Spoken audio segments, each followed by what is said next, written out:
তিনি বলেছেন সালাহ বা পূর্বসূরীগণ অর্থাৎ সাহাবী তাবেঈগণ তারা রমজানের 6 মাস আগে থেকে, রমজান আসার 6 মাস আগে থেকে আল্লাহর কাছে দোয়া করতেন, রোনাজারি করতেন, কান্নাকাটি করতেন এই মর্মে যে আল্লাহ রমাদান মাস পর্যন্ত আমার হায়াত বাড়িয়ে দাও, আমি যেন রমজান পাই, রমজানকে যেন সুযোগকে যেন কাজে লাগাতে পারি, রমজানের সুবর্ণ সুযোগ যেন আমার হেলায় হারিয়ে না যায়, সেজন্য আল্লাহর কাছে আগে থেকে এই নিয়ামত প্রাপ্তির জন্য দোয়া করতেন। আর রমজানের পরে বাকি যে 6 মাস, এই 6 মাস তারা দোয়া করতেন আল্লাহ রমজানে যে সমস্ত আমল ইবাদত, যে সমস্ত নেকামল বন্দিগি আপনি করার তৌফিক দিয়েছেন সেগুলো যেন আপনি মেহেরবানি করে কবুল এবং মঞ্জুর করেন, অ্যাকসেপ্ট করেন, আপনি যেন সেগুলোকে গ্রহণ করে নেন, সেজন্য 6 মাস তারা দোয়া করতেন। তাহলে দেখা গেল সালাফে সালেহিন তাদের কাছে রমজান এত গুরুত্বপূর্ণ ছিল যে রমজানের আগের 6 মাস এবং পরের 6 মাস রমজান ভাবনায় তারা সবসময় ডুবন্ত ছিলেন, নিমজ্জিত ছিলেন, এর মধ্যেই তারা সবসময় মগ্ন থাকতেন। অথচ আমাদের শাবানের 10, 15, 20 দিন চলে গেলেও রমজানের আবহ আমাদের অনেকের জীবনে, আমাদের অনেকের লাইফস্টাইলে, আমাদের অনেকের প্ল্যান পরিকল্পনার মধ্যে দেখা যায় না। এজন্য ভাইরা আমার, যথাযোগ্যভাবে রমজানকে যদি আমরা কাটাতে চাই, এর সঠিক ব্যবহার যদি করতে চাই, যেই প্রস্তুতিগুলো লাগবে 11টি প্রস্তুতি যেগুলো আমাদের রমজানকে সার্থক করতে পারে ইনশাআল্লাহ, তার মধ্যে সর্বপ্রথম যে প্রস্তুতিটি দরকার সেটি হলো রমজান মাস শুরু হওয়ার আগে থেকেই, যথেষ্ট আগে থেকেই তওবা এবং ইস্তেগফার করতে হবে। কি করতে হবে ভাই? তওবা ইস্তেগফার কেন করবেন? তওবা ইস্তেগফার তো সারা বছরের রুটিন আমল। রমাদানকে কেন্দ্র করে রমজান মাসকে যদি আপনি সঠিকভাবে ব্যবহার করতে চান তাহলে কেন আপনাকে তওবা ইস্তেগফার করতে হবে? কারণ হলো তওবা এবং ইস্তেগফার এর মাধ্যমে আমরা আল্লাহর রহমতের উপযুক্ত হব।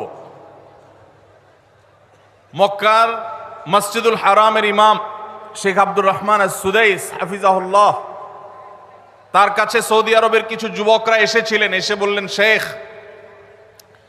প্রতি বছর রমজান আসলেই আমরা অনেক প্ল্যান প্রোগ্রাম করি, অনেক কোরআন খতম দেব, অনেক নেকামল করব, দোয়া রোনাজারি করব, দান সাদাকা করব, দুর্ভাগ্যজনকভাবে সেটা আমাদের আর রমজান মাসে করা হয় না। আফসোস করতে করতে রমজান মাস পার হয়ে যায়। আপনি আমাদেরকে পরামর্শ দিন, কেন আমাদের প্রতি বছর জীবনে রমজান আসে অথচ সেটা সঠিক ব্যবহার করতে পারি না? তখন শেখ সুদাইস তাদেরকে বলেছিলেন, রমাদান মাসে ইবাদত বন্দেগী করতে পারা এটা আল্লাহর নেয়ামত, এটা আল্লাহর অনুগ্রহ, এটা আল্লাহর রহমত। যে রমজান পেয়েও ইবাদত করতে পারলো না সে তো হতভাগা, কপাল পোড়া। এই হতভাগ্যের কাতারে সাধারণত সেই মানুষগুলোই পড়ে যারা আল্লাহর রহমতের উপযুক্ত না। আমরা নানাবিধ অপরাধে, নানাবিধ গুনাহ করে, নানাবিধ নাফরমানি করে আল্লাহর রহমতের উপযুক্ততা আমরা হারিয়ে ফেলেছি, যার কারণে রমজানের ইবাদতের তৌফিক হয় না। এই জন্য তিনি তাদেরকে নসিহা করেছিলেন যে আমি তোমাদেরকে উপদেশ দিচ্ছি, রমজান আসার আগে থেকেই আগের যে সমস্ত গুনাহ খাতা হয়েছে, যে সমস্ত নাফরমানি হয়েছে, আল্লাহর অবাধ্যতা হয়েছে, সেগুলোর জন্য চোখের পানি ফেলে রোনাজারি করে আল্লাহর কাছে ক্ষমা চাও। আল্লাহর কাছে ক্ষমা চেয়ে যদি আগের সবগুলোকে ভ্যানিশ করতে পারো তাহলে আল্লাহর কাছে রহমতের উপযুক্ত হবে। বিষয়টা অনেকটা হালখাতার মতো।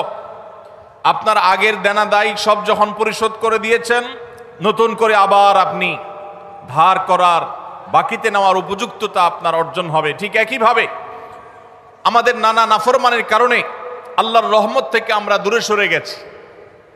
লানত অর্থাৎ রহমত থেকে দূরে সরে যাওয়া, এটার উপযুক্ত হয়ে গেছি অনেকে। এই জন্য ভাইরা, এখন থেকে রমাদানের প্রস্তুতির নিয়তে আল্লাহর কাছে তওবা করা, গুনাহ মাফ চাওয়া, ইস্তিগফার করা, জীবন পরিবর্তন করবার সংকল্প করা, এটা হবে আমাদের রমাদানের প্রথম প্রস্তুতি। চেষ্টা করব তো ইনশাআল্লাহ। প্রতিদিন যখনই তৌফিক হয় আল্লাহর সাথে একটু কথা বলবেন, আল্লাহ আমার সমস্ত গুনাহগুলো মাফ করে দিন, আমার নাফরমানি মাফ করে দিন, আমাকে আপনি ক্ষমা করে দিন। আমি যদি আপনার রহমতের জন্য কোনো কারণে অনুপযুক্ত হয়ে যাই, আমার কোনো বদবখতির কারণে, আমার কোনো কৃতকর্মের কারণে, তো আপনি সেগুলো মাফ করে দিন। এই যে দোয়া, এই দোয়া আপনাকে রমাদানে আল্লাহর ইবাদত বন্দেগী করার, আল্লাহর কাছে রোনাজারি করার, আল্লাহর কাছে ভালো আমল নিবেদন করার যে তৌফিক, এটার উপযুক্ত করে দিবে ইনশাআল্লাহ। তাহলে রমাদানের প্রস্তুতির প্রথমটি আমরা পেয়ে গেলাম, সেটা হলো আগের গুনাহ খাতাগুলো থেকে ইস্তিগফার করা, তওবা করা, ফিরে আসা। এর মধ্য দিয়ে রমাদানে ইবাদতের জন্য নিজেকে প্রস্তুত করব ইনশাআল্লাহ। চেষ্টা করা যাবে না ইনশাআল্লাহ? নাম্বার 2, দ্বিতীয় প্রস্তুতি হলো রমাদান মাসে আল্লাহ রাব্বুল আলামিন এই মাসের যে ফজিলত বর্ণনা করেছেন, কোরআন এবং হাদিস সম্পর্কে যাদের মৌলিক ধারণা আছে, হাদিসে রাসূল সম্পর্কে যাদের একটু ঘাটাঘাটিও আছে, তারা জানেন 2-3টা আমল সম্পর্কে কোরআন এবং সুন্নাহর সবচেয়ে বেশি সংখ্যক ভাষ্য বর্ণিত হয়েছে। সবচেয়ে বেশি সংখ্যক, এত ফজিলতের, এত তাৎপর্যের, এত মর্যাদার হাদিস আর অন্য আমল সম্পর্কে সাধারণত দেখা যায় না। সেই কয়েকটি আমল যেগুলোর ফজিলত বিপুল পরিমাণ, যেগুলোর ফজিলত সম্পর্কিত হাদিসের সংখ্যা অনেক, সেই রকম আমলগুলোর মধ্যে থেকে অন্যতম আমল হলো এই রমাদান কেন্দ্রিক আমল, সিয়াম, রোজা, এগুলোর ফজিলত। তো আমাদের রমাদান কেন্দ্রিক প্রস্তুতি হিসাবে দ্বিতীয়ত যে কাজটি আমরা করতে পারি সেটি হলো এখন থেকেই রমাদান মাসের কি কি ফজিলত আছে, সিয়াম সাধনার কি কি ফজিলত আছে, রমাদানের কি কি আমল আছে, বিশেষ করে ফজিলত এবং মর্যাদার কথাগুলো আলোচনা শুরু করা এখন থেকে। বাসা বাড়িতে গোল হয়ে কোনো নির্দিষ্ট বইকে কেন্দ্র করে পাঠচক্র হতে পারে, গ্রুপ স্টাডি হতে পারে, পর্যালোচনা হতে পারে যে রমাদান মাসের কি কি মাহাত্ম্য আছে। এক একজন এক একটা বললেন। এই আলোচনা পর্যালোচনার মধ্য দিয়ে মনোজগতে রমাদানের জন্য এক ধরনের প্রস্তুতি, এক ধরনের আবহ তৈরি হবে ইনশাআল্লাহ। এজন্য দ্বিতীয় প্রস্তুতি হিসাবে আমরা এই কাজটিও ইনশাআল্লাহ করব, সেটা হলো রমজানের ফজিলত, রমজানের মর্যাদা, সিয়ামের ফজিলত, অন্যান্য আমলের উপকারিতা, সেগুলো নিয়ে আমরা বেশি বেশি পর্যালোচনা করব। যত বেশি আপনি আগে থেকে পর্যালোচনা করবেন, রমাদানের প্রতি আপনার তৃষ্ণা, সিয়াম সাধনার প্রতি আপনার ভেতরে আকাঙ্ক্ষা, প্রত্যাশা এবং প্রতীক্ষা, এটা আপনার মধ্যে বাড়তে থাকবে এবং রমাদানের প্রতিটা মিনিটকে কাজে লাগাবার জন্য তাগাদা আপনার ভিতরে অনুভব হবে ইনশাআল্লাহ। নাম্বার 3, তৃতীয় প্রস্তুতি হলো আমাদেরকে প্রতিজ্ঞা করতে হবে এই রমাদানে আমরা নেকামল করবই করব এবং কোনো আমল, কোনো ভালো কাজ, কোনো সুন্নাহ এটা করার ব্যাপারে কোনো প্রকার অলসতা করব না। কারণ ভাইরা আমার, রমজান মাস পেয়েও যদি আল্লাহর কাছে কেউ ক্ষমা না পায়, একটা প্রসিদ্ধ হাদিস আপনারা সবাই কম বেশি শুনেছেন যে নবী সাল্লাল্লাহু আলাইহি সাল্লামের কাছে জিবরিল এসে বলেছেন, বাউদা মান আদরাকা রমাদানা ফালাম ইগফার লাহ, যে ব্যক্তি রমজান পেয়েছে অথচ রমজানের এই বিশাল সুবর্ণ সুযোগকে কাজে লাগিয়ে সে তার জীবনের সব গুনাহগুলো মাফ করাইতে পারে নাই, সে আল্লাহর কাছ থেকে মাগফিরাত আদায় করে নিতে পারে নাই, সে জাহান্নাম থেকে মুক্ত এই ঘোষণা সে আদায় করতে পারে নাই, অথচ সে রমজান মাস পেয়েছে, এর চাইতে হতভাগা আর কে হতে পারে? তার সে ধ্বংস হোক, এই বদদুআয় নবী সাল্লাল্লাহু আলাইহি সাল্লাম আমিন বলে সমর্থন জানিয়েছেন, সায় দিয়েছেন। এজন্য ভাইরা, রমজান মাস এসেছে কিন্তু আমল ইবাদত হয় নাই, রমজান মাস এসেছে আবার চলে গেছে কিন্তু আমার গুনাহ আল্লাহর কাছ থেকে মাফ করাতে পেরেছি বলে আমার বুক সায় দেয় না। তাহলে এর চাইতে বড় হতভাগা, এর চাইতে বড় কপাল পড়ার কেউ হতে পারে না। রমজানের আমল ইবাদত, রমজানের নেক আমল, রমজানের দোয়া, রমজান মাসের চোখের পানি ফেলা, এটা ভাইরা শুধুমাত্র নিজের প্রেরণার জায়গা থেকে শুধুমাত্র সব আহরণের জন্যই নয়। এটা যদি না করি তাহলে জিবরিলের বদদোয়া, নবীজি সাল্লাল্লাহু আলাইহি সাল্লামের বদদোয়া, আল্লাহর পক্ষ থেকে ধ্বংস হওয়ার পরোয়ানা, এগুলো অনিবার্য হয়ে যাবে। এই কথা চিন্তা করে এখন থেকে রমাদান কেন্দ্রিক প্রস্তুতির অংশ হিসাবে আমাদেরকে প্রতিজ্ঞা করতে হবে, এইবারের রমাদানের প্রতিটা দিন আমি আল্লাহর কাছে চোখের পানি ফেলে একটা নির্দিষ্ট সময় কান্নাকাটি করব, আমার গুনাহ খাতাগুলোকে মাফ করাবো, জাহান্নামীদের তালিকা আমার নাম যদি কোনো কারণে যেয়ে থাকে আমি এমনভাবে রোনাজারি করব, এমনভাবে ইস্তেগফার করব, এমনভাবে চোখের পানি ফেলবো, একান্তে নীরবে আল্লাহর সাথে কথা বলবো, যেন আমার সমস্ত গুনাহগুলো মাফ হয়, জাহান্নামীদের তালিকা থেকে যেন আমার নাম কেটে যায়। এর জন্য ভাইরা এখন থেকে প্রতিজ্ঞাটা করতে হবে। কাজ হবে রমজানে, কিন্তু প্রতিজ্ঞা হবে এখন থেকে যে আমি কোনোভাবে এইবারের রমজানের সুযোগ আর হাতছাড়া করব না ইনশাআল্লাহ। তাহলে 3 নম্বর হলো যে রমজান কেন্দ্রিক সমস্ত আমলগুলো করব, আল্লাহর কাছে তওবা ইস্তেগফার করে নিজের গুনাহগুলোকে মাফ করায় ছাড়বো, জাহান্নাম থেকে মুক্তি তথা নাজাত এটা নিজের করে নেব।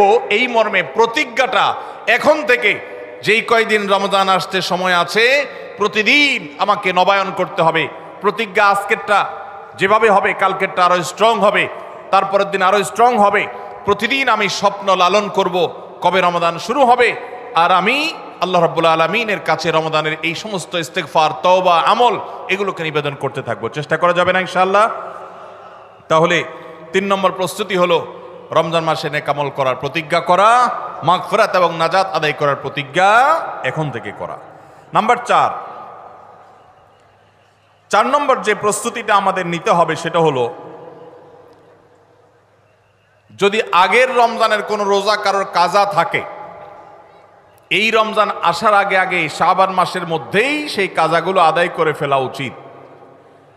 আম্মা জান আয়েশা রাদিয়াল্লাহু তাআলা আনহা বলেছেন যে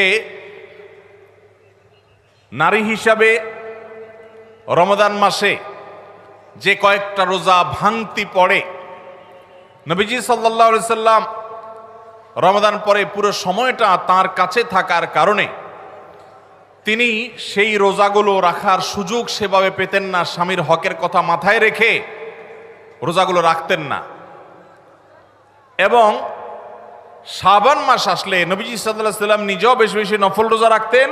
ওই সুযোগে মা আয়েশা রাদিয়াল্লাহু তাআলা আনহা বলেছেন যে তিনিও তার রমজানের বাকি রোজা যেগুলো ছিল ভাঙতি রোজা, সেগুলো তিনি রেখে ফেলতেন। তো এই হাদিস থেকে বোঝা যায় রমজানের রোজা যদি কারোর কাজা হয়, পুরুষদের অসুস্থতার কারণে হতে পারে, মা বোনদের মাসিকার কারণে হতে পারে, তাহলে সেই রোজা যত দ্রুত সম্ভব আমরা কাজা করে ফেলবো। এবং সেই কাজা করতে যদি কোনো কারণে, যৌক্তিক কারণে বা যে কোনো কারণে যদি বিলম্ব হয়, তাহলে এই বছরের আসন্ন রমজানের প্রস্তুতির অংশ হিসাবে আগের রমজানের কোনো ভাঙতি রোজা থাকলে সেগুলো সব রেখে কাজা করে সম্পূর্ণভাবে এই রোজার জন্য প্রস্তুত হবে। এটা হলো 4 নম্বর প্রস্তুতি। নাম্বার 5 নম্বরের রমজানের প্রস্তুতি হলো আল্লাহ রাব্বুল আলামিনের কিছু সাধারণ ক্ষমা আছে, কমন ক্ষমা, গণহারে মাফ। আল্লাহ তাআলার এই যে সাধারণ ক্ষমা, গণহারে মাফ, দুটি বিষয় এই গণহারে মাফ থেকে মানুষকে দূরে সরিয়ে রাখে। আল্লাহর গণহারে যে ক্ষমা, এই গণক্ষমার উপযুক্ততা নষ্ট করে দেয় দুটি জিনিস। তার একটি হলো শিরক, আরেকটি হলো হাসাদ। একটা হলো হিংসা, আরেকটা হলো শিরক। নবী করিম সাল্লাল্লাহু আলাইহি ওয়াসাল্লাম বিভিন্ন হাদিস থেকে আমরা জানি, তিনি বলেছেন আল্লাহ রাব্বুল আলামিন বিশেষ করে লাইলাতুন নিসফি মিন শাবানে যখন মানুষকে গণহারে ক্ষমা করেন, তখন 2 শ্রেণীর মানুষকে আল্লাহ তাআলা মাফ করেন না, ইল্লা লিমুশরিকিন আও মুশাহিন। তবে যদি মুশরিক আর মুশাহিন থাকে, শত্রুতা করে, হিংসা করে অন্যের প্রতি, এইরকম মানুষ যদি থাকে, তাদেরকে আল্লাহ তাআলা সাধারণ ক্ষমা আওতায় আনেন না। রমাদানে আল্লাহ তাআলা প্রতিদিন বহু মানুষকে সাধারণ ক্ষমা করেন। রমজান যখন কাছে আসে, শেষ দশক আসে, তখন সাধারণ ক্ষমার পরিমাণ বেড়ে যায়। আল্লাহ সুবহানাহু ওয়া তাআলা বলেছেন ওয়ালিল্লাহি নবী সাল্লাল্লাহু আলাইহি সাল্লাম বলেছেন ওয়ালিল্লাহি উতাকাউ মিনান নার ওয়া যালিকা ফি কুল্লি লাইলা। রমজানের প্রত্যেক রাতে বহু মানুষকে আল্লাহ তাআলা জাহান্নাম থেকে মুক্ত ঘোষণা দিয়ে দেন। অমুক জাহান্নাম থেকে মুক্ত, অমুকের ছেলে অমুক জাহান্নাম থেকে মুক্ত, অমুকের ছেলে অমুক, তার নাম জাহান্নামের তালিকা থেকে কাটা, জান্নাতের তালিকা চলে আসবে। অসংখ্য মানুষকে এভাবে এই সুযোগ আল্লাহ তাআলা দান করেন। যারা শিরকে লিপ্ত, সেটা যেই কোনো ধরনের শিরক হোক, কবরকে যারা সিজদা করে, মাজারকে যারা পুজো করে, জীবিত মৃত মানুষকে যারা সিজদা করে, কবরে যারা প্রার্থনা করে, সেখানে যারা সন্তান চায়, ব্যবসার উন্নতি চায়, যত প্রকার শিরক আছে কবর কেন্দ্রিক, এগুলাতে লিপ্ত হয়, অথবা এর বাইরে আরো যত রকমের শিরক গোটা দুনিয়াতে আছে, কোন প্রকার শিরকে যখন মানুষ লিপ্ত হয়, তখন এই ব্যক্তি আল্লাহ তাআলার সাধারণ ক্ষমার উপযুক্ত আর থাকে না। এই জন্য ভাইরা, রমজানের প্রস্তুতির অংশ হিসাবে 5 নম্বরের যে প্রস্তুতি আমরা গ্রহণ করব সেটা হলো, আল্লাহ তাআলা যেহেতু রমজানে অনেককেই সাধারণ ক্ষমা করবেন, আমি যেন সেই সাধারণ ক্ষমা প্রাপ্ত সৌভাগ্য মানুষদের তালিকায় ঢুকতে পারি, সেজন্য আমার অন্তর থেকে হিংসাকে ধুয়ে মুছে সাফ করে ফেলতে হবে।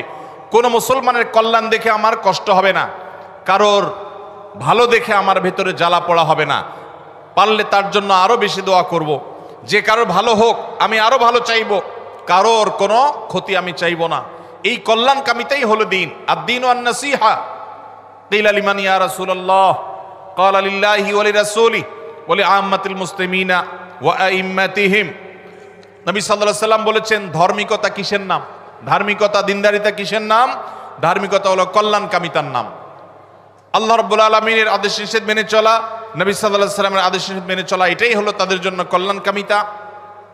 আর সকল স্তরের সাধারণ মানুষের কল্যাণ চাওয়া, কারোর ক্ষতি না চাওয়া, এটাই হলো দিনদারিতা। যে ব্যক্তি কারোর ক্ষতি চায়, যে মুসলমান আরেক মুসলমানের ভালো দেখলে তার ভেতরে জ্বালা পোড়া করে, অস্থিরতা আসে, সে ভালো মুসলমান না, সে হিংসুক, তার ভিতরে কবিরা গুনাহ আছে। এই জন্য রমজান মাসে আল্লাহর সাধারণ ক্ষমা পেতে হলে অন্তরকে এখন থেকে পরিচ্ছন্ন করতে হবে। চোখটা বন্ধ করে মনে রাখতে হবে, স্মরণ করতে হবে, আমার আশেপাশে এমন কে আছে যার কল্যাণ দেখলে আমার সহ্য হয় না, যার ভালো দেখলে আমার ভিতরে জ্বালা পোড়া করে, যার সুসংবাদ শুনলে আমার ভিতরে খারাপ লাগা কাজ করে। তাহলে বুঝতে হবে তার প্রতি আমার হিংসা আছে। আল্লাহর জন্য নিজের হিংসা থেকে পরিচ্ছন্ন হয়ে অন্তরকে ধুয়ে সাফ করে তারপরে রমজানের সাধারণ ক্ষমার জন্য উপযুক্ত করতে হবে এখন থেকে।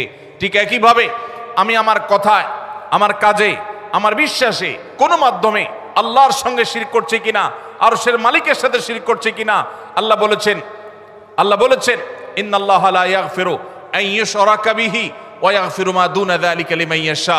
আল্লাহর সঙ্গে শিরক করা হলে এটা আল্লাহ মাফ করবেন না। শিরকের অপরাধ এটা যদি কেউ করে তওবা ছাড়া মারা যায়, আল্লাহ তাআলা এই অপরাধ ক্ষমা করবেন না। এটা আল্লাহর আগে থেকে দেওয়া ঘোষণা।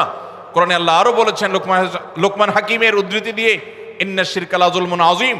তিনি তার সন্তানকে উপদেশ দিতে গিয়ে বলেছিলেন যে ইন্না শিরকা লাযুলমুন আযীম, শিরক সবচেয়ে বড় অপরাধ। এজন্য ভাইরা, শিরক থেকে পরিচ্ছন্ন না থাকলে রমাদানের কোনো ইবাদত, কোনো আমল আমাদের কাজে আসবে না। এজন্য রমজানের প্রস্তুতি হিসাবে শিরক এবং হিংসা থেকে অন্তরকে পরিচ্ছন্ন করা, পবিত্র করা, এটা হলো আমাদের পঞ্চম প্রস্তুতি। নাম্বার 6, বিগত রমজান যেগুলো আমাদের জীবনে এসেছে, সেই সমস্ত রমাদানে কেন আমার আমল ইবাদত হয় নাই? রমজান আসার আগে নিয়ত করছি কোরআনটা খতম দিব, কিন্তু দিতে পারি নাই। রমজান আসার আগে নিয়ত করেছিলাম এই বছর একটা তারাবিও মিস করব না, কিন্তু অনেকগুলো মিস হয়ে গেছে। রমজান আসার আগে নিয়ত করেছিলাম এই বছর রমজান থেকে এই ধূমপান করা ছেড়ে দিব, কিন্তু অনেকে ছাড়তে পারেন নাই। রমজান আসার আগে নিয়ত ছিল এই বছর রমজানে একটা খারাপ জিনিসও মোবাইলে, টিভিতে দেখব না, কিন্তু সেই প্রতিশ্রুতি রাখতে পারি নাই। কেন পারি নাই?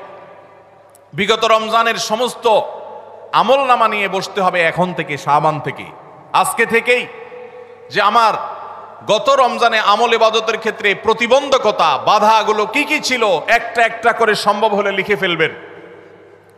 নাম্বার 1, আমি তারাবিটা নিয়মিত পড়তে পারি নাই, কারণ অমুক অমুক বন্ধুর সাথে আড্ডায় যেতে হয়েছে। তাহলে এটা আমার একটা বাধা। আমি হারাম জিনিস থেকে বেঁচে থাকবো, কিন্তু পারি নাই কেন? কারণ ফেসবুকে ঢুকছে একটা কাজে, সেখান থেকে আমার আরো 5টা অকাজ করা লাগছে। তাহলে এটা আরেকটা কারণ, ফেসবুক। এইভাবে একটা একটা করে আপনি যদি কারণ লেখেন, লেখার পর আসন্ন রমাদানকে অর্থবহ এবং সার্থক করবার স্বার্থে এবং প্রয়োজনে সেই চিহ্নিত কারণগুলো একটা একটা ধরে হিম্মত করে, সৎসাহস করে, আল্লাহকে সন্তুষ্ট করবার আশায় ছুঁড়ে ফেলে দিতে হবে নিজের জীবন থেকে। এই সংকল্প এবং এই কাজটা যদি আপনি করতে পারেন, তাহলে ইনশাআল্লাহ আপনি দেখবেন আপনার এই রমজান আপনার জীবনের শ্রেষ্ঠ রমজান হয়েছে। ভাইরা আমার, নবী করিম সাল্লাল্লাহু আলাইহি সাল্লাম তাঁর জীবদ্দশায় কয়টা রমজান পেয়েছেন? মাত্র 8টা রমজান পেয়েছেন। দ্বিতীয় হিজরিতে রমজানের রোজা ফরজ করা হয়েছে, 10ম হিজরিতে আল্লাহ তাকে দুনিয়া থেকে নিয়ে গেছেন। মাত্র 8টা রমাদান তিনি পেয়েছেন নবী সাল্লাল্লাহু আলাইহি সাল্লাম। বহু সাহাবী আছেন, তাদের জীবনে রমজান মাত্র পেয়েছেন একটা রমজান পেয়েছেন এরপরে রমজান আসার আগে হয়তো জিহাদের ময়দানে গিয়ে শাহাদাত বরণ করেছেন। অনেক সাহাবী আছেন হয়তো 40, 45, 50 বছর বয়সে ইসলাম গ্রহণ করেছেন, এরপরে কয়েক বছরের মধ্যে দুনিয়া থেকে চলে গেছেন, রমজান পেয়েছেন অল্প কয়েকটা। আর আমরা জন্মসূত্রে মুসলমান হওয়ার সুবাদে এক একজন মানুষ 20টা, 30টা, 40টা, 50টা রমজান আমরা পেয়েছি। দুর্ভাগ্য আমাদের, সাহাবা একরাম মাত্র 2, 4, 5টা রমজান পেয়ে তাদের জীবনকে যেই পর্যায়ে নিয়ে গেছেন, আমরা বেশিরভাগ মানুষ জীবনে 30, 40, 50টা রমজান পেয়েও আমাদের জীবনকে সে পর্যায়ে নিতে পারি নাই। ভাইরা আমার, এই জন্যই আসন্ন রমজানকে সঠিকভাবে ব্যবহার করবার জন্য আমাদের বিগত রমজানগুলোর সমস্ত সমস্যাগুলোকে চিহ্নিত করতে হবে। কি কি কারণে আমি এর আগের রমজানগুলো সঠিকভাবে কাজে লাগাতে পারিনি, ব্যবহার করতে পারিনি, সেগুলো একটা একটা করে দূর করতে হবে। যেমন সোশ্যাল মিডিয়া, ফেসবুক, ইউটিউবের আসক্তি, এটা আমার আগের বছরের রমাদানের যে ইবাদত, এটার ক্ষেত্রে প্রতিবন্ধকতা ছিল। তাহলে এই বছরের ইবাদতের প্রস্তুতির অংশ হিসাবে এই সোশ্যাল মিডিয়া, ফেসবুক আমার মোবাইল থেকে আনইনস্টল করে ফেলতে হবে। চেষ্টা করা যাবে না ইনশাআল্লাহ? ভাইরা আমার, যদি ফেসবুক আমার আমল ইবাদতের প্রতিবন্ধকতা তৈরি করে, তাহলে ফেসবুককে আল্লাহর জন্য কোরবানি করবেন রমজান মাস উপলক্ষে। কারা কারা প্রস্তুত আছেন হাত তোলেন। বুঝে শুনে হাত তুলছেন? বুঝে শুনে হাত তুলছেন? আল্লাহ এই হাতগুলোকে সবগুলোকে কবুল মঞ্জুর করুন। যুবক ভাইয়েরা, আপনারা ফেসবুক মোবাইল থেকে আনইনস্টল করার নিয়ত করছেন, এটার মানে কিন্তু আপনারা এক একজন আল্লাহর রাহে কোরবানি হওয়ার নিয়ত করছেন। প্রস্তুত আছেন তো ইনশাআল্লাহ? নিজেদের কোরবানি করার জন্য প্রস্তুত আছেন তো ইনশাআল্লাহ? আল্লাহ তাআলা আমাদেরকে তৌফিক দান করুন। ভাইরা আমার, রমাদানের 6 নম্বর প্রস্তুতির অংশ হিসাবে যে কাজটি করতে হবে বলছিলাম, সেটা হলো আমাদের সমস্যাগুলো কি কি হয়েছে সেগুলো চিহ্নিত করে সেগুলো দূর করতে হবে। আর 7 নম্বর প্রস্তুতির অংশ হিসাবে আমরা যেটি করব সেটা হলো রমাদান কেন্দ্রিক সমস্ত আহকাম এবং মাসাইল, বিধিবিধানগুলো আমাদের শিখে ফেলতে হবে। এটা রমজানের প্রস্তুতি। আমাদের দেশে অনেক মসজিদে ইমাম সাহেবরা তালিম করেন রোজা ভঙ্গের কারণ কি, রোজা মাকরুহ হওয়ার কারণ কি, রোজার জন্য ক্ষতিকর বিষয়গুলো কি কি, এগুলো রমজান মাসে বিভিন্ন নামাজের পরে তালিম করেন। এটা একটা ভালো চেষ্টা, কিন্তু এই কাজটা যদি আমরা শাবান মাস থেকে নিজস্ব উদ্যোগে করি সেটা হবে আরো ভালো চেষ্টা। কথা কি বুঝে আসছে ভাই? তাহলে রমজান আসার আগে থেকেই আমরা মাসাইলের তালিম, মাসাইলের শিক্ষা, জ্ঞান অর্জন, রমজানের বিধিবিধানগুলো আমরা জানার চেষ্টা করব। এটা হবে পার্ট অফ প্রিপারেশন ফর রমাদান। রমজানের জন্য প্রস্তুতির অংশ হিসাবে আমাদের এখন থেকে রমজান এবং সিয়ামের মাসাইলগুলো জানতে হবে। আল্লাহ আমাদের সবাইকে আমলের তৌফিক দান করুন।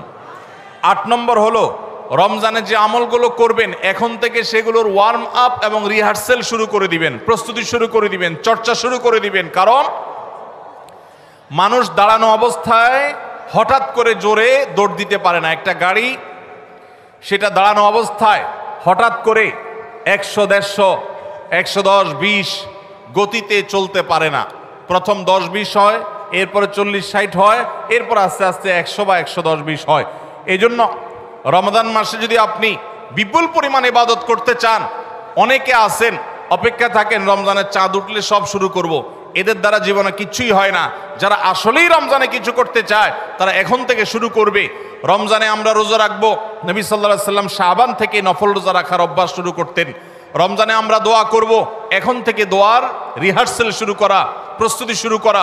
যে কোনো গুরুত্বপূর্ণ কাজের আগে মহড়া শুরু হয়, তারপরে মূল কাজ শুরু হয়। এই জন্য শাবান মাস থেকে আমাদের প্রস্তুতি চলতে হবে। চেষ্টা করা যাবে না ইনশাআল্লাহ? তাহলে 8 নম্বরের প্রস্তুতি হলো যেই আমলগুলো রমজানে করব সেগুলোর রিহার্সেল, সেগুলোর প্রস্তুতি, ওয়ার্ম আপ এখন থেকে শুরু হবে। নাম্বার 9, রমজান মাসের দিন এবং রাত যেভাবে কাটাবেন তার জন্য একটা প্ল্যান করে ফেলবেন, সুন্দর করে একটা স্কেডিউল করে ফেলবেন, রুটিন করে ফেলবেন যে আমি কোরআন তেলাওয়াতটা কোন সময় করব। দিনের কোন সময়টাতে আমি কোরআন তেলাওয়াতের জন্য টাইম বরাদ্দ রাখলে সেটা মিস হবে না। হতে পারে ঘুমানোর আগে, হতে পারে ফজরের পরে। কোন টাইমটা আমার সবচাইতে কোরআন তেলাওয়াতের জন্য নিরাপদ টাইম সেটা আমি ফিক্স করব। এই ঠিক একইভাবে আমি আল্লাহর কাছে রোনাজারের জন্য ভালো সময় কোনটা সেটা ঠিক করব। আমরা আমাদের আসুন্নাহ ফাউন্ডেশন থেকে আপনারা জানেন রমাদান প্ল্যানার নামে একটা প্ল্যানার তৈরি করেছি রমজানকে অর্থবহ করবার জন্য। এবছর আরেকটা নতুন বই আমাদের আসছে সামনের সপ্তাহে ইনশাআল্লাহ, মাহে রমজানের 27টি আমল, মাসনুন আমল কোরআন সুন্নাহর আলোকে। প্রত্যেকটা খুঁটিনাটি আমলকে আলাদা আলাদা করে উল্লেখ করা হয়েছে, খুব ছোট্ট ছোটি বই। উদ্দেশ্য রমাদানকে অর্থবহ করা। অতএব রমাদানকে অর্থবহ করবার জন্য আপনার প্ল্যান করতে হবে আগে থেকে, সেটা এখন থেকেই, যে আপনি কখন কোন কাজটা করবেন, কোন আমলটা করবেন, কোন ভালো কাজটা করবেন। এগুলো যদি আগে থেকে প্ল্যান হয় দেখবেন কাজটা করা সহজ হয়েছে। নাম্বার 10, রমাদানের প্রস্তুতির অংশ হিসাবে চাঁদ দেখার চেষ্টা করতে হবে। চাঁদ দেখা, আজকাল চাঁদ দেখার আমলটা বিলুপ্ত হয়ে গেছে, অনেকটাই হারিয়ে যাচ্ছে। চাঁদ দেখা কমিটি ছাড়া সাধারণ মানুষ চাঁদ দেখতে আমরা ভুলে গেছি। আমরা চাঁদ দেখি কিন্তু ফেসবুকে, আকাশে না। চাঁদ কি ফেসবুকে দেখবেন না আকাশে দেখবেন? সবাই যদি চাঁদ ফেসবুকে খুঁজেন তাহলে আকাশে সরকারি কিছু লোক খুঁজবে, হেলাল কমিটির লোকজন খুঁজবে। হেলাল কমিটির লোকদের উপরে ভরসা করে যদি এই কোটি কোটি মানুষ তাদের রোজা রাখে তাহলে প্রায় বছর দেখেন গন্ডগোল লাগে। চাঁদ উঠছে আবার উঠে নাই, উঠে নাই ঘোষণা হয়ে আবার 11টা বাজে 10টা বাজে উঠছে। এই ঘটনা হয় না? হয় না? এই ঘটনা এই জন্য হয় যে আমরা সবাই চাঁদ দেখার দায়িত্বটা পালন করি না। নবীজি বলেছেন সোমলির ইয়াতিহি ও আফতিরুলির ইয়াতি, তোমরা রোজা রাখো চাঁদ দেখে, আবার ঈদও করো চাঁদ দেখে। এই জন্য 29শে শাবান পশ্চিম আকাশে চাঁদ খোঁজার চেষ্টা করবেন সন্ধ্যার সময়। চেষ্টা করবেন না ইনশাআল্লাহ? চেষ্টা করে যদি চাঁদ দেখতে নাও পারেন তারপর আপনি সওয়াব পাবেন। আর যদি চাঁদ দেখেন তাহলে দোয়া পড়বেন আল্লাহুম্মা আহিল্লাহু আলাইনা বিল ইয়ুমনি ওয়াল ঈমান ওয়াস সালামাতি ওয়াল ইসলাম রব্বি ওয়া রাব্বুকাল্লাহ। হে আল্লাহ, এই চাঁদকে আপনি বরকত এবং ঈমান দিয়ে আমার জন্য পরিপূর্ণ করে দিন। এই মাস আমার জন্য নিরাপদ এবং ইসলাম দিয়ে পরিপূর্ণ করে দিন। হে চাঁদ, তোমার আর আমার পালনকর্তা একজন আল্লাহ। অতএব এই চাঁদ দেখার চেষ্টা করবো। এটাও রমাদানের প্রিপারেশন, রমাদানের প্রস্তুতির অংশ। 11 নম্বর হলো আল্লাহর কাছে ভাই চোখের পানি ফেলে এখন থেকে দোয়া করব, আল্লাহ এই যে রমজান আসছে এটা যেন আমার জন্য লাইফ চেঞ্জিং হয়, এটা যেন আমার জীবন পরিবর্তনকারী হয়, এটা যেন আমাকে মুত্তাকি বানিয়ে ছাড়ে, এটা যেন আমাকে নেকামল ওয়ালা বানিয়ে দেয়, এটা যেন আমার জীবনে বিশাল বড় অ্যাচিভমেন্ট এনে দেয়, এটা যেন আমাকে মাগফিরাত পাইয়ে দেয়, এটা যেন আমাকে নাজাত পাইয়ে দেয়, এটা যেন আমাকে জান্নাতের উপযুক্ত করে। এই রমজান যেন আমাকে জাহান্নামীদের তালিকা থেকে আমার নামকে কাটানোর নিশ্চয়তা এনে দেয়। সেইভাবে রমজানকে কাটাবার জন্য আপনি তৌফিক দান করুন। এখন থেকে আল্লাহর কাছে এই বরাদ্দ আদায় করতে হবে, চেয়ে নিতে হবে এবং সেটার জন্য দোয়া করতে হবে। এই দোয়াটা হলো একাদশ এবং সর্বশেষ প্রস্তুতি।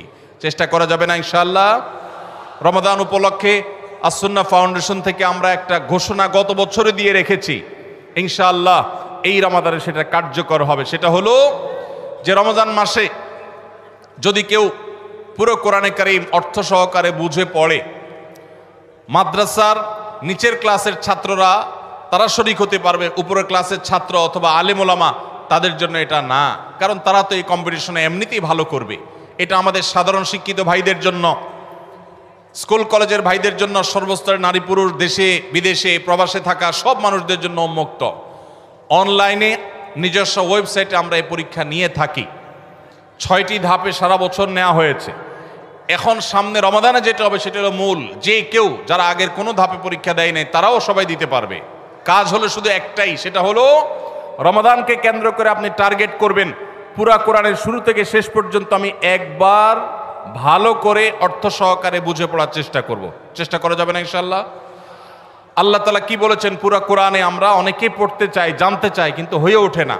আপনি এই রমজানকে কেন্দ্র করে যদি টার্গেট করেন প্রতিদিন আমি 1 পারা বা 1.5 পারা, ইমাম সাহেব বা হাফেজ সাহেব তারাবিতে যে তেলাওয়াত করেন পুরো পারাটা আমি যদি সুন্দর করে দেখে যাই এবং দেখার পরে পরিবারের লোকদের সাথে গ্রুপ স্টাডি করি, মুদারাসা করি, যেটা নবী সাল্লাল্লাহু আলাইহি সাল্লাম জিবরিলের সাথে করতেন, সেটা যদি আপনি করেন তাহলে রমজানের শেষ জুমাবার বাদ ফজর অনলাইনে আমাদের পেজ থেকে লিঙ্ক দেওয়া হবে। লিঙ্কে ক্লিক করে শর্ট টার্মে একজন একটু রেজিস্ট্রেশন করে দিতে হবে, নিজে পারলে ভালো, না হলে যারা অনলাইন বোঝে তারা 1 মিনিট লাগবে রেজিস্ট্রেশন করতে, বাস। এরপরে আপনি ডাইরেক্ট পরীক্ষা দিতে পারবেন। এমসিকিউ প্রশ্ন, একটা অক্ষরও লিখতে হবে না, সব প্রশ্ন উত্তর দেওয়া আছে, 4টা উত্তর দেওয়া থাকবে, সঠিকটা সিলেক্ট করতে হবে।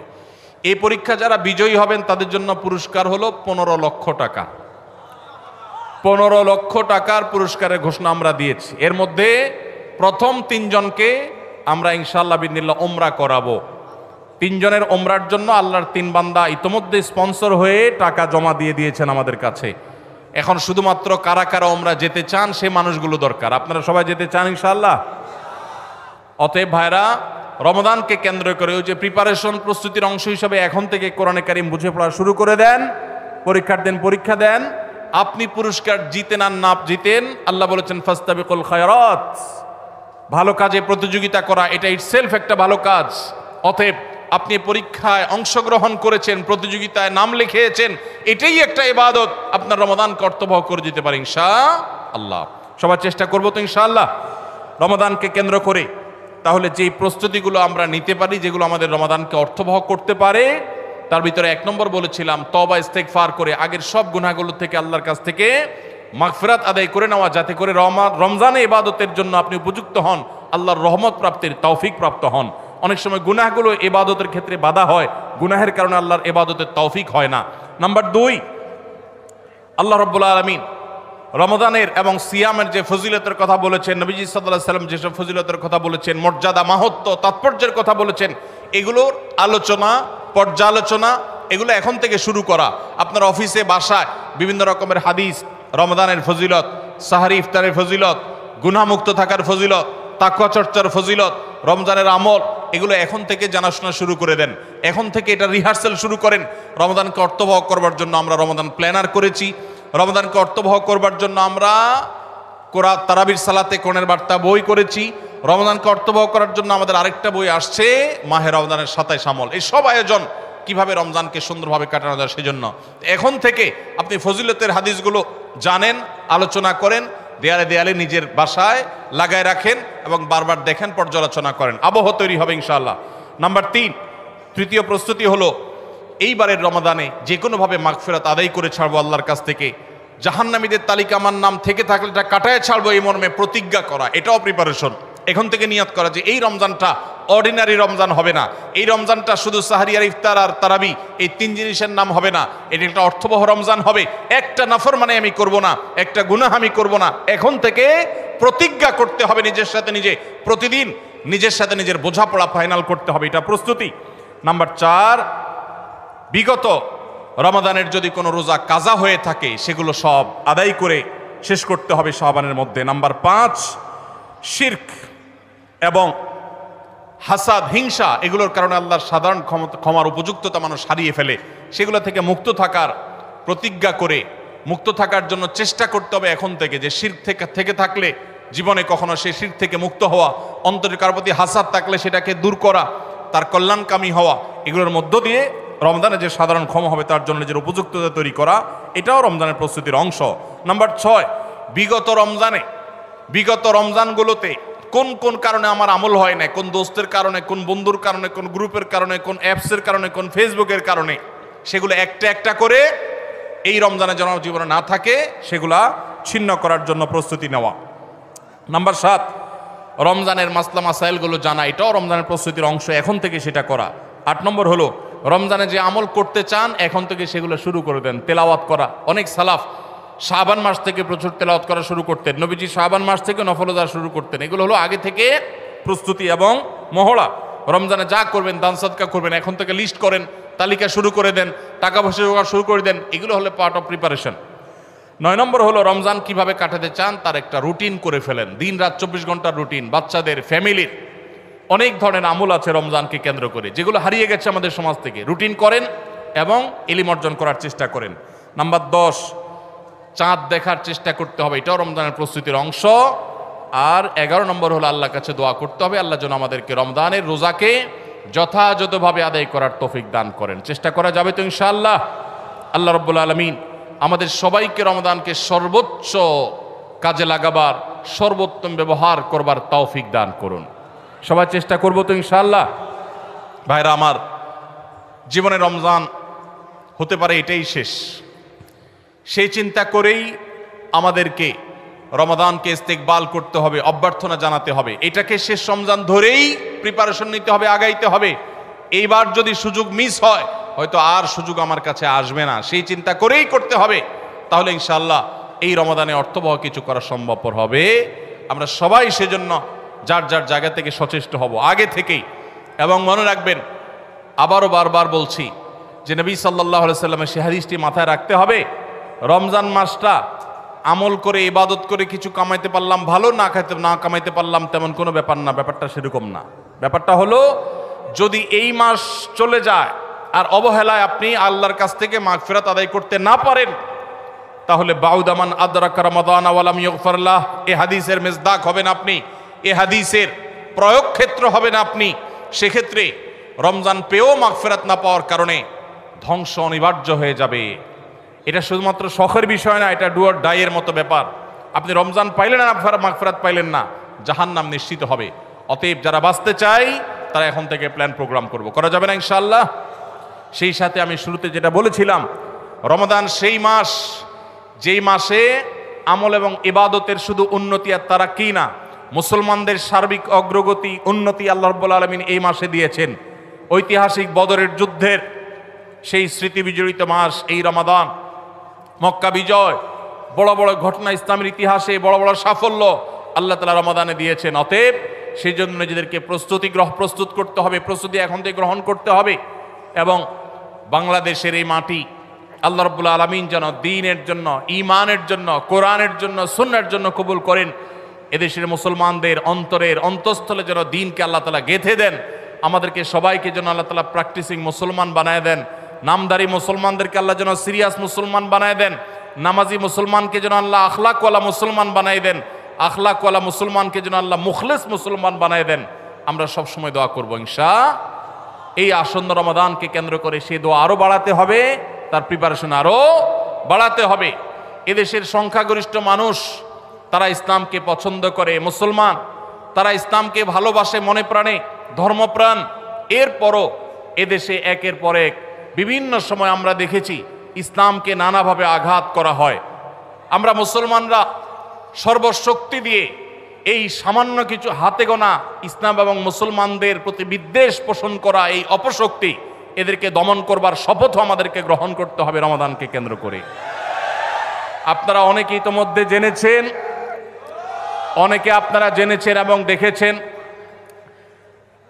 দেশে সংস্কার কার্যক্রম যে চলমান আছে, এখানে নারী বিষয়ক সংস্কারের যে কমিশন, সেই কমিশন পত্রপত্রিকা আপনারা দেখেছেন, অনেকে সুপারিশ করেছে বৈষম্য দূর করার নাম দিয়ে কোরআন যে বাবার সম্পত্তিতে, মায়ের সম্পত্তিতে মেয়েদেরকে ছেলেদের অর্ধেক সম্পদ দিতে বলেছে, সে আইনটা এখনো সামাজিকভাবে প্রচলিত আইনে কার্যকর আছে। পরিবর্তন করার, আল্লাহর এই বিধানকে পরিবর্তন করার সুপারিশ করেছে এই নারী বিষয়ক সংস্কার কমিশন। এই সুপারিশ বাস্তবায়ন করার দুঃসাহস যদি কেউ দেখায়, তাহলে এটা হবে সবচেয়ে বড় অপরিণামদর্শী কাজ, সবচেয়ে দুর্ভাগ্যজনক অধ্যায়। শুনতে খুব ভালো শোনা যায়, খুব মুখরোচক মনে হয়। একই বাবার সন্তান ছেলে এবং মেয়ে, ছেলে 2 টাকা পাইলে মেয়ে কেন 1 টাকা পাবে?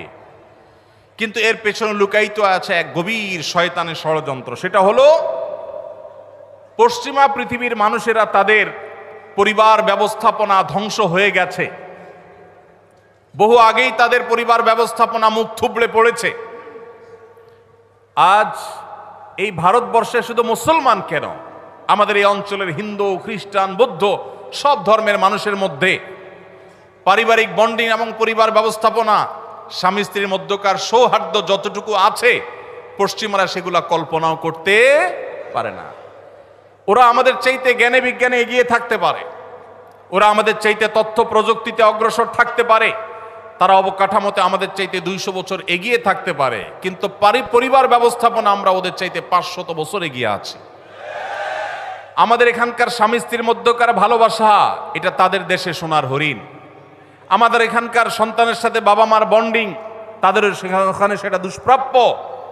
ভাইরা আমার, এই যে সমতার নাম দিয়ে, বৈষম্য দূরের নাম দিয়ে এই যে নতুন প্রস্তাবনা আসছে, এই প্রস্তাবনার মিনিং হলো পরিবার ব্যবস্থাপনাকে ধ্বংস করে ফেলা। কিভাবে সেটা? ছেলে এবং মেয়ে উভয় যখন সমান সমান হারে 1 টাকা করে পাবে, তখন পশ্চিমাদের মতো ছেলে বলবে মেয়েকে, বাসা ভাড়া তুমি অর্ধেক শেয়ার করো, সংসার খরচ তুমি অর্ধেক শেয়ার করো, যেভাবে পশ্চিমা পৃথিবীতে আছে। এইটা যদি শুরু হয় তখন পরিবার ব্যবস্থাপনা ওদেরটা যেরকম ধ্বংস হয়েছে আমাদেরটাও ধ্বংস হওয়া অনিবার্য হবে। দুইজনকে ঘরের বাহির হতে হবে। এটা হলো স্বামী স্ত্রীর মধ্যকার রেষারেষি শুরু হওয়ার একটা সূচনা, একটা সূত্রপাত, যে তোমার কাছেও 2 টাকা আছে, আমার কাছেও 2 টাকা আছে, তাহলে সংসার খরচ আমি দিলে তুমি কেন দিবা না, তোমাকেও দিতে হবে। এখন আল্লাহ রাব্বুল আলামিন যে সুন্নাতুল্লাহি ফিল আরদ, পৃথিবীতে আল্লাহর যে নিয়ম রেখেছেন, পুরুষরা বাহিরের দিকটা সামলায়, মেয়েরা ভেতরের দিকটা সামলায়। পুরুষরা বাহিরের জগৎটাকে দেখে, মেয়েরা ভেতরের জগৎটাকে দেখে। এই যে বন্টন, এই বন্টনের মধ্য দিয়ে যে পরিবার ব্যবস্থাপনা মানব সভ্যতার শুরু থেকে আজও পর্যন্ত আসছে, এটার ভিন্ন পথ এক্সপেরিমেন্ট করে চালিয়ে, পরীক্ষা চালিয়ে পশ্চিমারা ফেইলিওর হয়ে গেছে, ব্যর্থ হয়ে গেছে। এখন আমাদের সমাজকে ব্যর্থ করার অপচেষ্টায় এদেশে তাদের কিছু দোসররা করছে এবং তারা এই কাজে লিপ্ত আছে। বিধায় আমাদেরকে চোখ কান খোলা রাখতে হবে। কোরআনে কারীমের আইন, কোরআনে কারীমের বিধান এমনিতেই তো নাই। যে 2-1টা সমাজের খাঁজে ভাজে আছে, এগুলাকে ধুয়ে পরিষ্কার করার যে শয়তানের ষড়যন্ত্র, নীলনকশা, এটা ইনশাল্লাহ এদেশের মানুষ বাস্তবায়ন করতে দিবে না। এদেশের মানুষ দিনকে যতটা ভালোবাসে, ফু মেরে, তুড়ি মেরে সংস্কারের নামে আল্লাহর দেওয়ার সেই বিধান, এটাকে উড়িয়ে দেয়া হবে আর সাধারণ মানুষ চুপচাপ বসে থাকবে। এটা বোকার স্বর্গে বসবাস করা ছাড়া আর কিছুই নয়। এমনিতেই কোরআনের কোন আইন, কোন বিধান, আল্লাহর আদেশ বা নিষেধ, মুসলিম অধ্যুষিত দেশ হিসাবে, ধর্মপ্রাণ মানুষদের দেশ হিসাবে, সেটা আমাদের আইনে, সংবিধানে এমনিতেই স্থান পাচ্ছে না। যেগুলো আছে 2-1টা, সেগুলো মুছে পরিষ্কার করার এই ষড়যন্ত্র এদেশের প্রত্যেকটা মুসলমান রুখবে ইনশাআল্লাহ। ভাইরা আমার, এই জন্য আমাদেরকে চোখ কান খোলা রাখতে হবে, আমাদেরকে সতর্ক থাকতে হবে। তবে সেই সাথে আমাদের এও মাথায় রাখতে হবে, মা বাবার সম্পদে বোনদের অধিকার, এটাকে আমরা অনেক পুরুষরা বঞ্চিত করছি, তাদেরকে অধিকার দিচ্ছি না। যেটুকু কোরআন বলেছে সেটুকুর বাস্তবায়ন হলেই সমাজ শান্তিতে পরিপূর্ণ হয়ে যাওয়ার কথা, কিন্তু সেটা বাস্তবায়ন করার নাম নাই, সেটাকে পরিবর্তন করার বরং চেষ্টা চলছে। ভাইরা আমার, আল্লাহ রাব্বুল আলামিন আমাদেরকে নারী পুরুষের মধ্যে সমতা বিধান করতে বলেন নাই, ন্যায্যতা বিধান করতে বলেছেন। কি করতে বলেছেন? সমতা। ইসলাম সমতার কথা বলে না, ন্যায্যতার কথা বলে। সব সময় সমতা মানুষের ন্যায্যতাকে নিশ্চিত করে না, সব সময় সমতা মানুষের ন্যায্যতাকে নিশ্চিত করে না। এজন্য ইসলাম ন্যায্যতা কথা বলেছে। ন্যায্যতা এটা থাকতে হবে, সমতা থাকা জরুরি নয়। আল্লাহ আপনাকে একটা ছেলে দিছে, একটা মেয়ে দিছে। ছেলেটার জ্বর হয়েছে, তাকে নাপা খাওয়াইছেন 103 ডিগ্রি জ্বর। মেয়েটার শরীরে কোনো জ্বর নাই, সুস্থ মানুষ, তাকে বলতেছেন তুমিও তো আমার ঘরে জন্ম নিয়েছ, 1 পাতা নাপা কিনেছি, ছেলেটাকে খাইয়েছি একটা, তুমিও তো ভাত খাইছো, এখন একটা নাপা তুমিও খাও, না হলে তো আমার ভয় হয় যে আমি সমতা বিধান করলাম না। কি বলেন? ছেলের জ্বর হয়েছে, তাকে নাপা খাওয়াইছেন, এখন সমতা যদি বজায় রাখতে হয় তাহলে মেয়েকেও কি করা লাগবে? নাপা খাওয়ানো। এক ছেলের বয়স 20, তার জন্য যে সাইজের জামা কিনেছেন, আরেকজনের বয়স 10। সমতা বিধান করতে হলে তার জন্য একই সাইজের জামা কিনতে, একই সাইজের জামা যদি কিনেন তাহলে সেটাকে ইনসাফ হবে না বেইনসাফ হবে? ইসলাম এই মুখরোচক, সস্তা, শুনতে শুধু ভালো শোনা যায় এরকম সমতা নারী পুরুষের মধ্যে করতে বলে না, ন্যায্যতাকে নিশ্চিত করতে বলে। আপনি কোথাও আপনার ছেলে মেয়েদেরকে কোনো ভালো কিছু দেখাবার জন্য নিয়ে গেছেন, 2 জন ছেলে বা 1 জন ছেলে 1 জন মেয়ে গেছে, একজন বড় একজন ছোট, একটু উপরে উঠে দেখতে হবে। সেজন্য যে বড় 15 বছর বয়স, তার দেখার সুবিধার জন্য 3টা ইট দিয়ে বলেছেন তুমি এবার দাঁড়াও, সে দেখতে পাচ্ছে। এখন যার বয়স 5, তার জন্য যদি 3টা ইট দেন সে কি দেখতে পাবে? কিন্তু যেহেতু বড়জনকে 3টা দিবেন, ছোটজনকেও 3টা দিবেন, ছেলেকে 3টা দিবেন, মেয়েকেও 3টা দিবেন, এটা হলো সমতার দাবি। আর ন্যায্যতার দাবি হলো যার 3টা লাগে তারা 3টা দিবেন, যার 6টা লাগে তাকে 6টা দিবেন। এটা হলো ন্যায্যতা। ইসলাম নারী পুরুষের মধ্যে ন্যায্যতা নিশ্চিত করতে বলে, সমতা নয়। পশ্চিমারা যে সমতার কথা বলে এটা মুখরোচক, বস্তাপচা, সস্তা স্লোগান। এই স্লোগান কখনো ইনসাফ প্রতিষ্ঠা করতে পারে না। পশ্চিমাদের সমাজ ব্যবস্থা ইনসাফ প্রতিষ্ঠা হয় নাই। নারীরা মুসলমানদের চাইতে 1000 গুণ বেশি নিগৃহীত, নিষ্পেষিত। আমাদেরকে বুঝতে হবে এবং ধারণ করতে হবে। আল্লাহ রাব্বুল আলামিন কোরআন এবং হাদিসের আলোকে আমাদের জীবনকে, আমাদের সমাজকে, আমাদের দেশকে, আমাদের পরিবারকে সবকিছুকে ঢেলে সাজাবার তৌফিক আমাদেরকে দান করুন।